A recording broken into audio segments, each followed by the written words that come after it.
que empezamos ahora es el tema de funciones. Lo he llamado funciones 1 porque, como veis, hay un montón de puntos. El tema tiene un montón de puntos. Con lo cual, el tema de funciones tendréis una ampliación el año que viene, en primero y en segundo de bachillerato. El esquema general de funciones siempre va a ser este. Va a ser siempre unos conceptos previos, elementos de estudio, funciones lineales y cuadráticas, que va a ser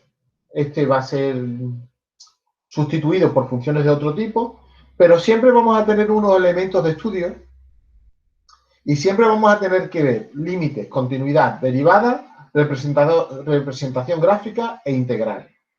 ¿Vale? Este año voy a introducir muy someramente el tema de límites, continuidad, derivadas e integrales y la representación gráfica.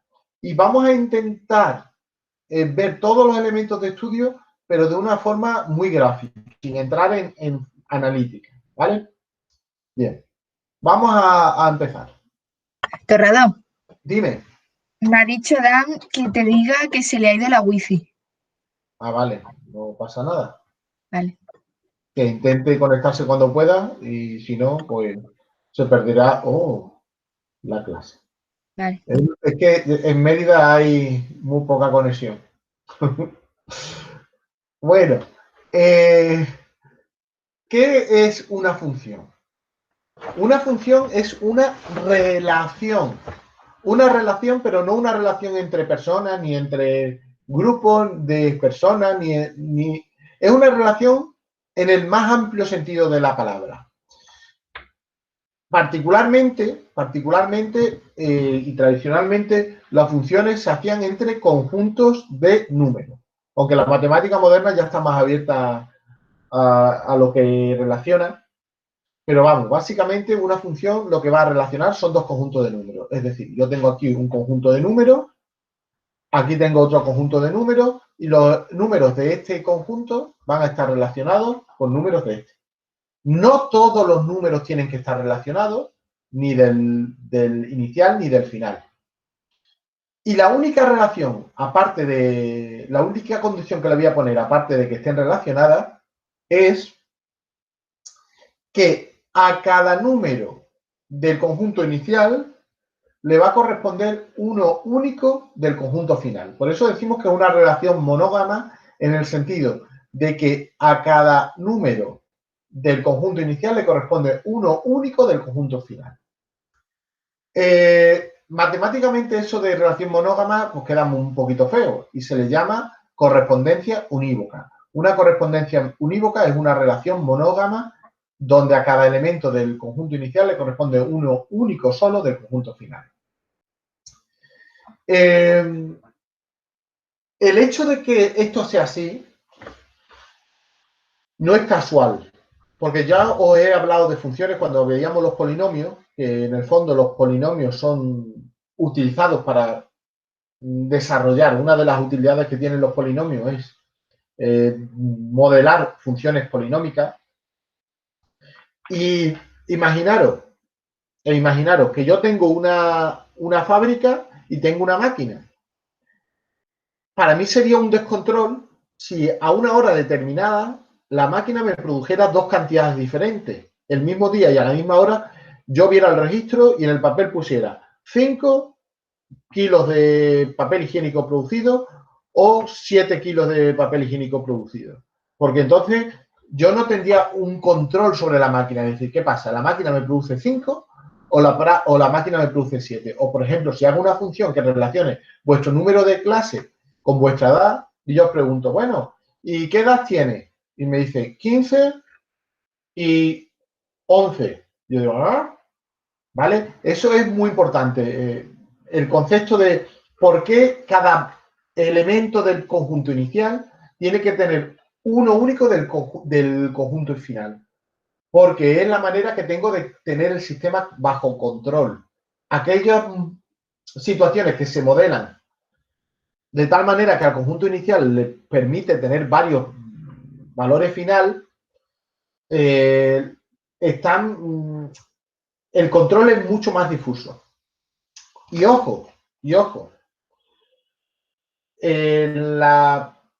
seguramente habéis escuchado últimamente en las noticias el tema de la supremacía cuántica o los ordenadores cuánticos y hay toda una rama ahora de las matemáticas y de la física que se basa en la física cuántica, donde a una única entrada le corresponden varios valores de salida, ¿vale? Es decir, eso no son funciones, pero también tienen utilidad, ¿vale? Nosotros vamos a lo fácil, que son las funciones, que son facilísimas de controlar, están limitadas, pero nos permiten conocer en todo momento lo que está sucediendo. Bien, si tengo estos son los dos conjuntos de números que tengo, este sería el conjunto inicial y este sería el conjunto final. Fijaros que las funciones las vamos a definir por la letra F, ¿vale? F de filantropía, no la F de función. Y siempre vamos a poner que una función va a establecerse entre un conjunto A y un conjunto B. De tal manera que a cada valor X, es decir, el valor X, por ejemplo, sería en este caso 5, le corresponde un valor de Y del conjunto B, Y del conjunto B, que se llama imagen de X. Y se representa así, igual a f de X, como diciendo, el elemento Y, 5, es el valor que le corresponde al elemento X. Esto significa esto. Que si tú aquí a la X le das valor 5, a la Y le corresponde el valor 5 también. Por ejemplo, aquí, si la X valiera 18, la Y valdría 3. Esto significa que 3 es igual a F de 18. O F de 18 es igual a Y. ¿Vale? Eso se llama, el valor de salida se llama imagen del valor de entrada. Bien, la rama de las matemáticas que estudia las funciones se llama análisis matemático. Aunque esto era gracioso, porque cuando tú estudiabas veías que el análisis matemático, uno lo llaman cálculo y otro se llama cálculo infinitesimal. Esto es un tema de nomenclatura que ha variado mucho. Básicamente a raíz de Descartes o de Descartes, que empezó a utilizar el análisis matemático, introdujo lo que son las funciones y los ejes cartesianos para estudiarlas, y todo lo hacía a base de cálculos numéricos, con lo cual empezó a llamarlo así, bueno, cálculo de derivadas y de líneas. Bueno, bien, importante, ¿cómo se puede definir una función? Una función es una relación. ¿Y cómo establezco una relación? Pues puedo definirla básicamente de dos tipos de formas. Es decir, puedo hacerlo por comprensión, estableciendo una regla. A cada niño le doy su edad. Voy a relacionar el número de clase del niño con la edad del niño o la niña. Y otra por extensión. Yo cojo y pongo, en este caso digo, el 4 con el 3, el 18 con el 3 y el 5 con el 5. Ya está. He establecido todos los elementos, los he relacionado. Pensad una cosa, en principio, la regla es mucho más potente, porque con la regla tú das una regla y puedes definir infinitos valores. Mientras que cuando lo haces por extensión, tienes que enumerar todos los pares de números relacionados. Esto era una locura hasta hace bien poco. Hoy por hoy, los ordenadores y el Big Data, precisamente lo que tratan es de conseguir tener todos esos pares de números en un lugar físico. En este caso son ordenadores, bases de datos, etcétera, ficheros, y con esos datos infinitos se tiene un modelado perfecto de la relación. Pero bueno, aparte de los métodos computacionales, a efectos prácticos, nosotros que estamos aproximándonos al concepto de función, vamos a utilizar 5 elementos para definir la función, o 5 formas de definir una función. Las podemos definir utilizando diagramas sagitales. ¿Qué es un diagrama sagital? Pues una cosa muy sencilla.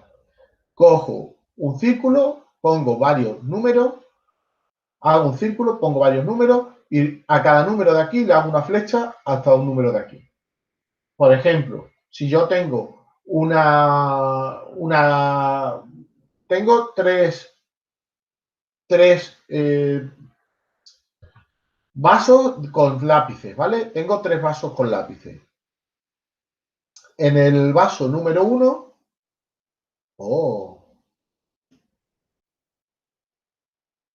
en el vaso número 1 tengo 8 lápices. En el vaso número 2 tengo 3 lápices. Un vaso de estos con lápices, obviamente. Y en el vaso número 3 lo tengo vacío. Pues entonces, yo de forma sagital, haciendo los diagramas de Venn que se llaman, hago pi, pi, pi. En el 1 tenía 8, en el 2 tengo 3 y en el 3 tengo 0. Y así he definido una función utilizando este diagrama, ¿vale? Cada circulito se llama diagrama de Venn y cuando dos diagramas de Venn son unidos con flechitas, eso se llama diagrama sagital, ¿vale? ¿Queda claro cómo he definido una relación entre conjuntos numéricos a través de este dibujito? ¿Alguna duda? No. Vale, perfecto. No. Guay. Siguiente forma de definirlo. A través de una oración, de una frase. Bien, ¿cómo sería? ¿Alguien se atrevería a hacerme un ejemplo a través de una frase? ¿De una función?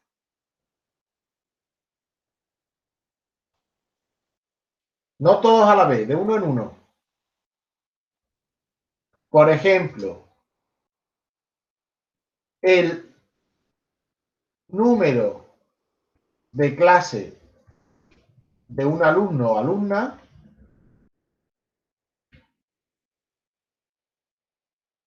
con el número de hermanos.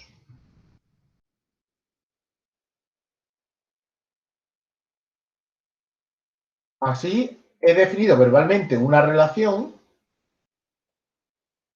y eso es una relación. Además, se cumple la única condición que le pongo. Cada alumno o alumna solamente tiene un número exacto de hermanos y hermanas. ¿Vale? No puede tener dos números de hermanos y hermanas. Bien. La tercera forma de definir una función es una tabla de datos. Entonces, ¿cómo se hace una tabla de datos?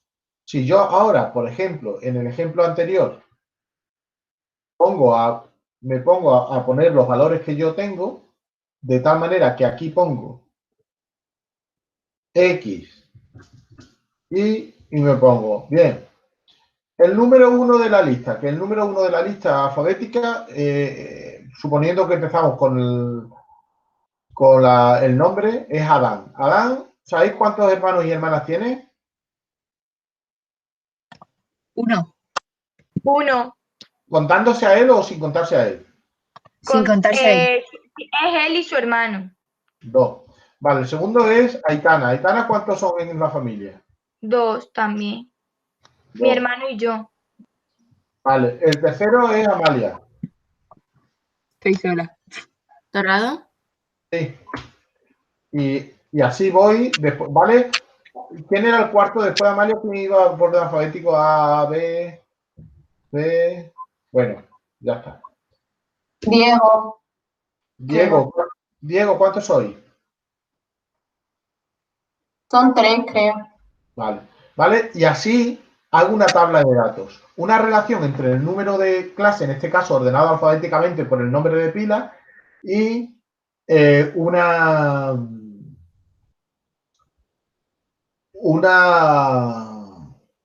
lista de números de personas menores que viven en su familia. Esto sería una tabla de datos.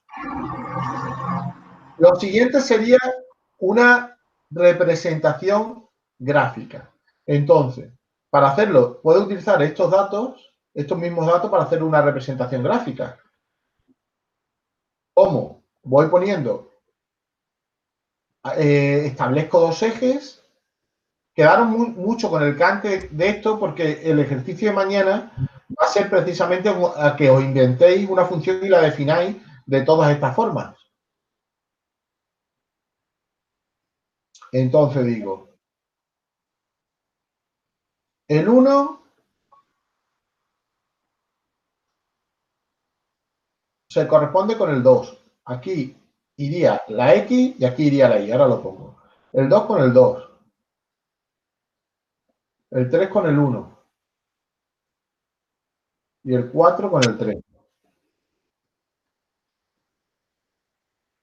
¿Vale? Fijaros que esta función así definida hoy solo son puntos. Y esto es lo que se llama una función discreta. ¿Vale? Vamos a escribirlo aquí. ¿Vale? Cuando una función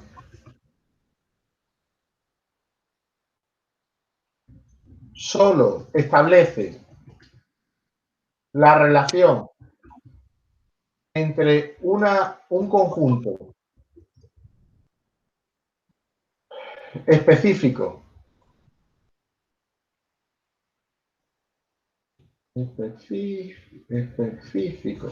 de valores,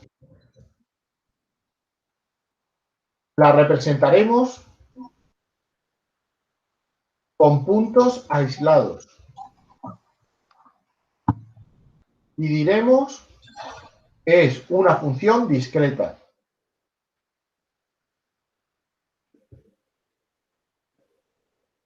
¿Vale? Diremos que es una función discreta.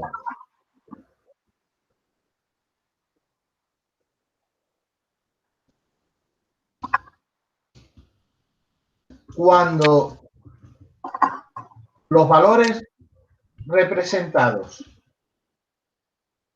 son infinitos, diremos que es una función continua y la representaremos por líneas. Y para adentrarnos a la definición de funciones continuas, tenemos que irnos a la quinta forma de representarlo, con fórmula o ecuación.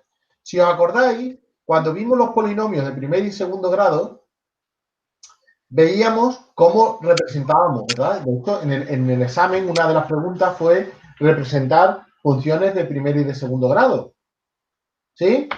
Y decíamos que una forma de definir una función con la forma de definir una función con una fórmula puede ser tranquilamente un polinomio. Es decir, igual a 2x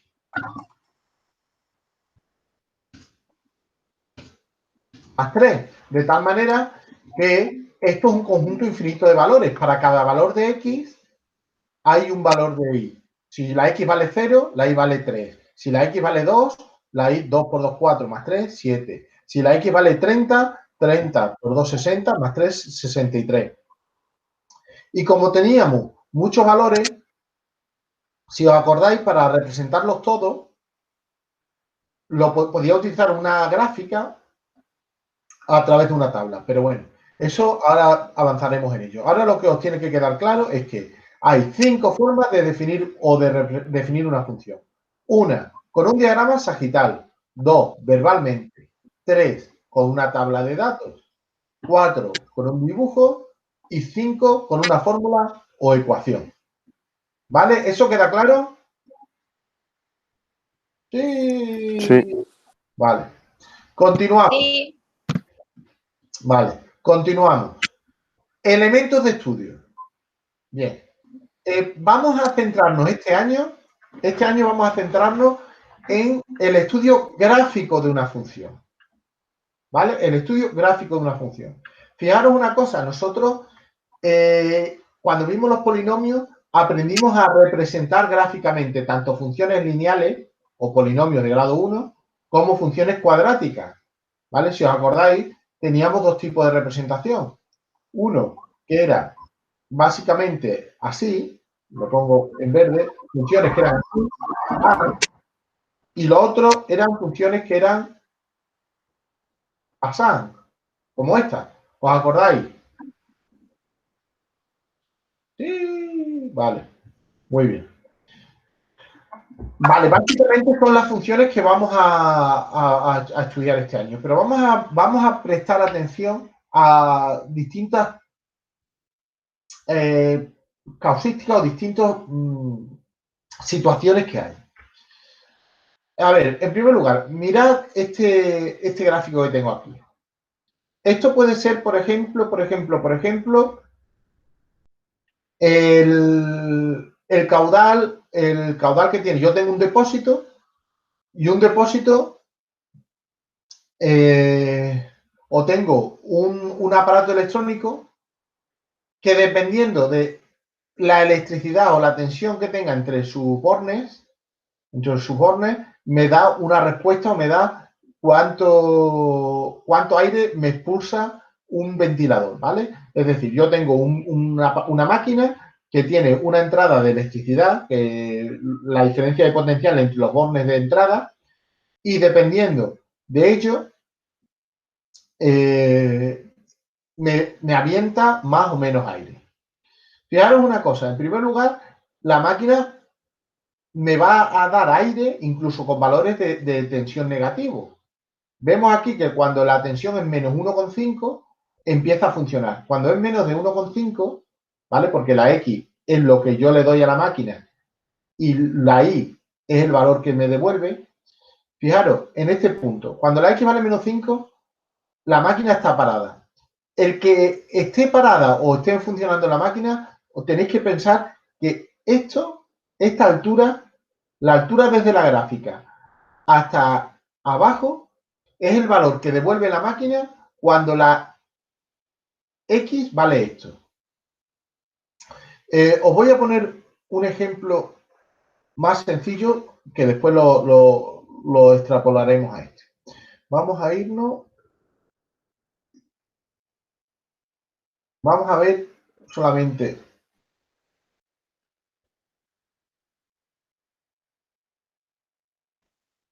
Vale. Vamos a ver. Vamos a quitar los elementos y vamos a estudiarlo aquí. ¿Vale? Para que veáis la máquina. Oh. Vamos a poner una máquina más sencillita. Vamos a poner una máquina que produce papel.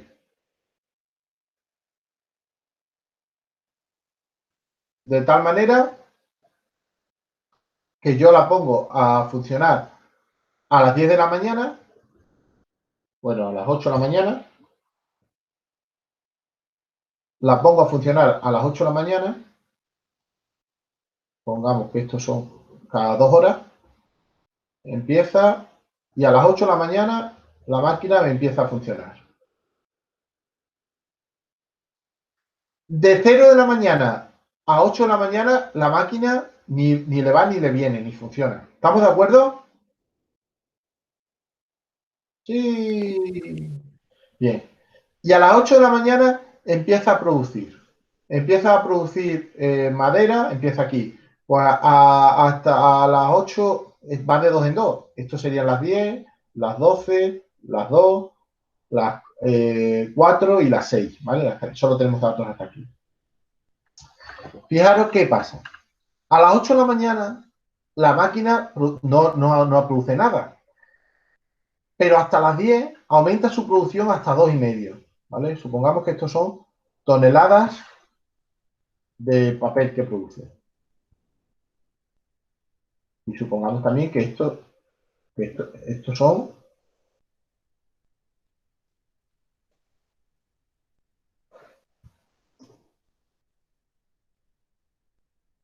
las horas.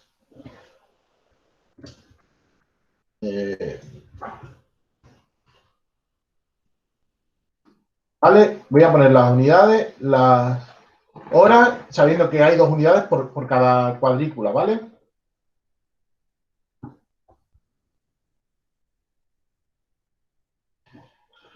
Bien, entonces, la máquina a las 8 Hasta las 8 no me produce nada. Enchufo la máquina, ¡plin! Y esto empieza a producir. Chu, chu, chu, chu, chu, chu. A las 10, fijaros que ya me lleva 2,5 toneladas de papel producido. Chu, chu, chu, chu, chu, chu, chu. Y a las 10, perdón, a las 12, llega y la máquina empieza a producir menos. Decimos, ¿acho? ¿Qué ha pasado aquí? Entonces, la máquina empieza chu, chu, chu, chu, chu, a producir menos y aproximadamente ¿vale? Oh.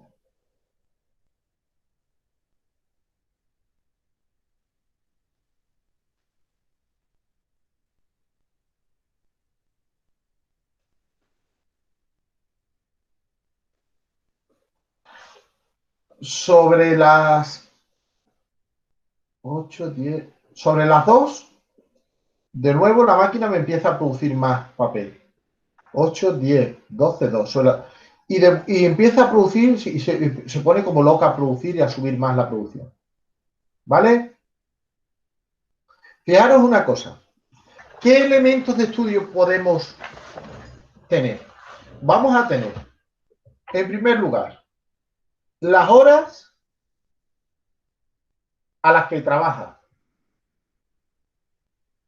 O el rango, más que la hora, el rango de funcionamiento. ¿Sí? Sí. Eso lo vamos a llamar dominio. Dominio es el rango de funcionamiento, es decir, son los valores de entrada para los que mi función tiene sentido. ¿Qué es lo siguiente que me interesa saber?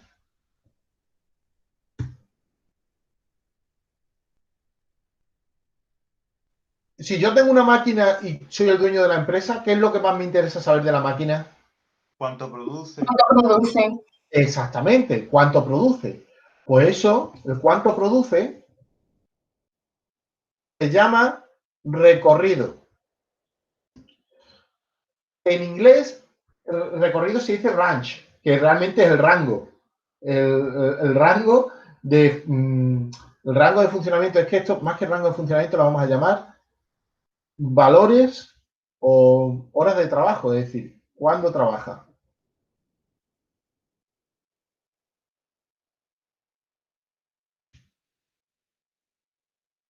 ¿Vale? ¿Cuánto produce? Que es el recorrido, o también se llama imagen de la función. Tiene dos nombres. Bien, ¿qué más cosas nos interesa saber? Si vosotros estáis ahí, queréis ser controladores, obviamente, estamos jugando con vuestro dinero y con vuestras ganancias. Cuanto más información tengamos, mejor. Vale, primera cosa, fijaros, ¿por qué ha empezado a las 8? ¿Por qué no ha empezado a las 6? Fijaros, estos valores en los cuales se empieza, o incluso si esto hubiese pasado a ser, la producción hubiese sido 0, ¿vale? Imaginaros que hubiese pasado esto. Esos valores son muy importantes, nos interesa saber cuándo la producción pasa a ser positiva o pasa a ser negativa, o cuándo la producción incluso hubiese pasado esto. ¿Vale? Estos 3 puntitos de aquí, este y este, son muy significativos, porque siempre que una de las dos cosas vale 0, es indicativo de que son puntos especiales. Cuando corta el eje X, son momentos en los que la producción son 0, y cuando corta al eje Y, es momento en el que la X vale 0. Sí o sí. Va al cambiado. Entonces, lo siguiente que nos interesa saber son los puntos de corte con los ejes. ¿Vale? Ya entraremos. Esos son puntos súper importantes porque siempre pasa algo y nos puede dar mucha información. Bien, ¿qué más cosas creéis que nos puede interesar?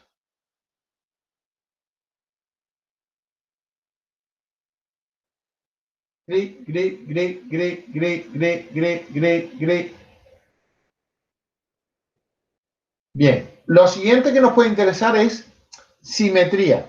¿Qué es eso de la simetría? Mirad. A veces la máquina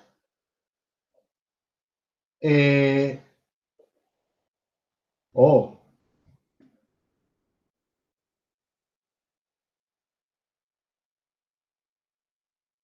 muy a menudo pasa lo siguiente. La máquina empieza a funcionar una hora, trabaja más y decae a otras horas. Una cosa como esta.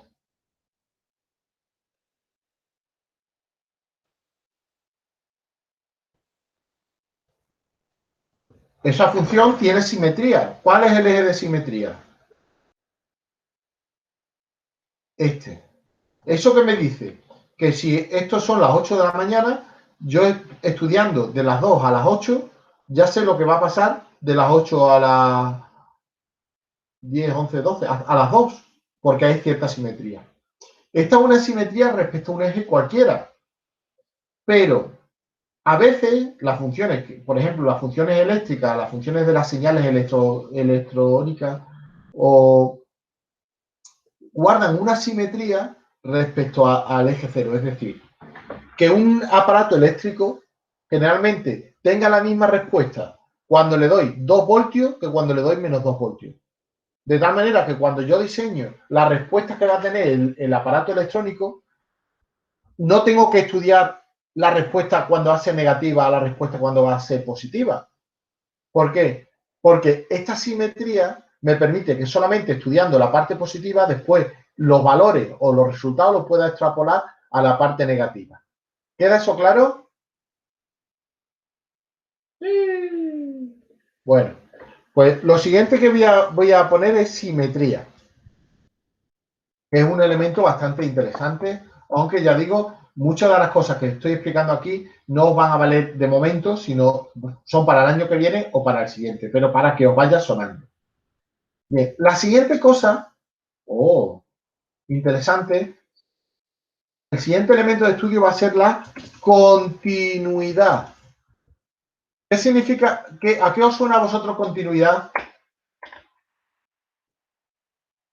Porque continúa. Que continúa. Vale, os voy a poner un ejemplo. Tengo mi máquina y me dice, a ver, Manolo, dime cómo ha sido la producción de esta mañana. Venga, te voy a hacer un gráfico. Vale, venga. ¿A qué hora habéis empezado? Oye, como te pusiste así tan borde, nos hemos puesto a las 2 de la mañana. Muy bien. ¿Y cuánto habéis producido? 2 toneladas de papel hasta las 10. Y después, a partir de las 12,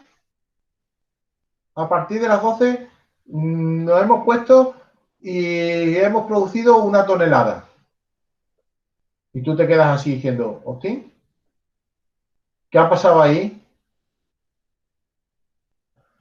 ¿Qué ha pasado ahí en este caso? Porque ha Porque se ha producido el parado mismo. de... vale. La máquina ha estado 2 horas parada. ¿Sí o no? Sí. Eso es un ejemplo de discontinuidad. Una discontinuidad es una cosa, es una falta, básicamente, y valga la redundancia, es una falta de continuidad. ¿Vale? Fijaros una cosa, las continuidades a nivel gráfico se calan muy rápido. ¿Por qué?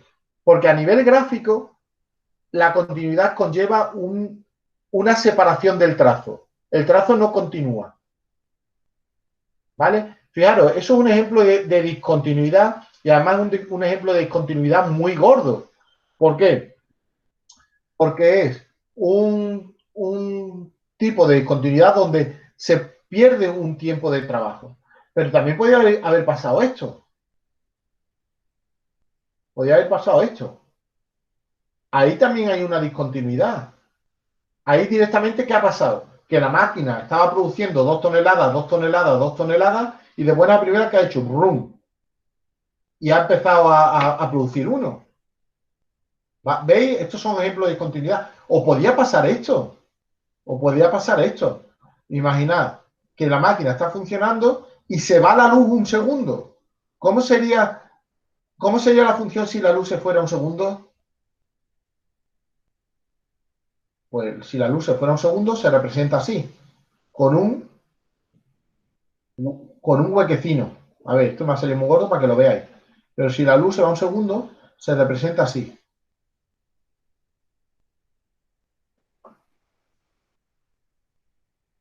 Se representa con un hueco, ¿vale? Todo esto son discontinuidades. Como entenderéis, el estudio de discontinuidades es crucial, porque si yo estoy intentando controlar una empresa, estoy intentando controlar unos beneficios, estoy intentando controlar un aparato electrónico, estoy intentando controlar un estudio sociológico sobre las preferencias de consumo de cacao en una población. Y yo tengo un estudio por edades y me falta una edad, o tengo un aparato electrónico y veo que mi móvil, si hace entre 25 y 30 grados, no funciona, o tengo una máquina y veo que a ciertas horas se para, tengo un problema, ¿vale? Las discontinuidades son problemas. Entonces, para estudiar las discontinuidades, se inventa una herramienta matemática que se llama límite. ¿Vale? Os voy a entrar simplemente, quiero que sepáis estos conceptos, ¿eh? No os preocupéis que son muchas cosas y esto es de cursos posteriores, pero quiero ya que desde ahora penséis en el concepto de límite. A ver, ¿veis esta fábrica de aquí? Miguel, ¿la ves? Sí, sí. Bien. Pues vamos a hacer lo siguiente, vamos a tapar la producción hasta aquí. Vale. Si vosotros solo veis eso, ¿qué producción había a las 2 de la mañana? Una. 2. A las 2 de la... Esto va 2, 4, 6, 8, 10, 12 y esto va 1, 2, 3, 4, 5. A las 2 de la mañana hay una producción de 2 toneladas. ¿Sí? Sí. A las 4 de la mañana, ¿qué producción había? Otros 2. Siempre tenemos que hacer esto. Siempre tenemos que ver la hora, que es la hora a la que trabajo, y vengo para acá en recto desde el punto donde corte, y esto es la producción que tengo. De tal manera, y esto va 2, 4, porque lo he establecido así, ¿eh? No es porque vaya siempre así. Esto lo establezco yo como me dé la gana. 2, 4, 6, 8, 10. ¿Vale? Yo he establecido esta división porque me da la gana, básicamente. Ni más ni menos. ¿Vale? Entonces, 2, 4, 6, 8, 10. A las 4 de la mañana yo tengo una producción de 2. Porque esto es el 1. Oh, ok, uní.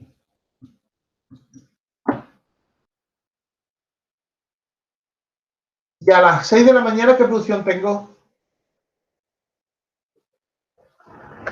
A las 6 de la mañana, ¿qué producción tengo, Amalia?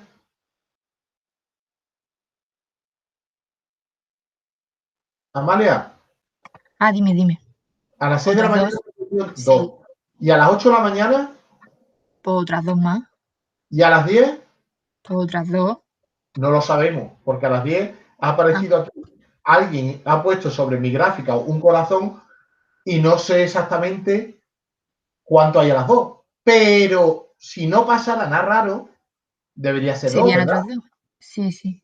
Eso es el límite. El límite es lo que debería pasar si no hay nada raro. El límite es lo que debería pasar. ¿Vale? Vale. Pero ahora ya alguien quita el POSIX este de mi escritorio y digo, ¡oh! ¿Qué ha pasado a las 10? Que se ha ido la luz y mi máquina no ha producido nada, porque hay un huequín ahí. ¿Qué huequino? ¿Vale? ¿Eh? ¿Qué huequino? ¿No es que hay como un círculo vacío? Sí. ¿Vale? Pues eso significa que justo en esa hora no ha habido producción. Significa que se habrá ido la luz, que alguna movida ha habido a las 10, pero no ha habido producción, porque ese huequito significa que hay una movida. ¿Vale? Pues fíjate, el límite, el concepto de límite es lo que debería haber pasado y esto es la realidad. Siempre que el límite y la realidad sean diferentes, va a haber una discontinuidad. ¿Vale?